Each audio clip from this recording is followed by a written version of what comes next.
Si je te disais que tu pouvais gagner 30% de plus sans voir un seul patient de plus. C'est possible, mais pas forcément comme tu le crois. Car beaucoup de médecins ils cherchent à bosser plus pour gagner plus. C'est logique. Plus de patients, plus de revenus. Mais résultat, plus de patients, plus de fatigue. Et quasiment parfois, le même revenu net à la fin du mois. Ça me fait sourire. Forcément, si tu augmentes ton revenu et qu'il n'est pas optimisé, ça fuit de partout. Les charges sociales, URSSAF, CARMF, les impôts, ton statut qui a été mal choisi, tout ça, ça te draine. Finalement, t'as bossé plus, mais t'as pas gagné tant que ça.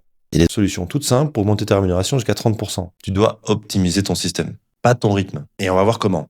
Et si tu veux savoir comment récupérer ces fameux 30% de revenus, tu m'envoies libre en DM et on en parle. Et abonne-toi à Midi Libre. Premièrement, tu peux passer du micro BNC au réel. Passe du micro BNC au réel quand tes charges dépassent 34%. Deuxièmement, vérifie bien tous les frais déductibles. Fais bien le tour, parce qu'il y a plein de choses à faire. Les locaux, le matériel, la voiture, ta prévoyance, tout le logiciel, l'informatique et j'en passe. Troisièmement, adapte ta structure. C'est-à-dire, passe à l'EI, EIS, en société, en CELAR, ça dépend de ton cas. Quatrièmement, apprends à mieux coter. La plupart du temps, vous savez pas coter. Vous cotez toujours DG pour les médecins généralistes. Alors qu'il y a énormément de cotations, donc tu t'épuises moins et tu gagnes plus. Et point bonus, ajoute des actes techniques si tu le peux. Ça va booster tes revenus pour le même patient. Un électrocardiogramme, par exemple, hyper utile, et puis les patients sont reconnaissants. Et en plus, ça va changer ta routine. Point de vigilance, le passage à l'IS qu'on entend partout, c'est pas toujours gagnant pour vous. Il faut bien étudier. Malgré ce que vous pouvez entendre, il faut que tu comprennes ce qui sert ta stratégie et pas celle du voisin. Donc tu gagnes pas forcément plus en travaillant plus, mais en travaillant plus intelligemment. Ton vrai levier, pas la quantité de consultes, c'est ta stratégie. Et c'est là que j'interviens. Et c'est là que tu reprends le contrôle de ton revenu.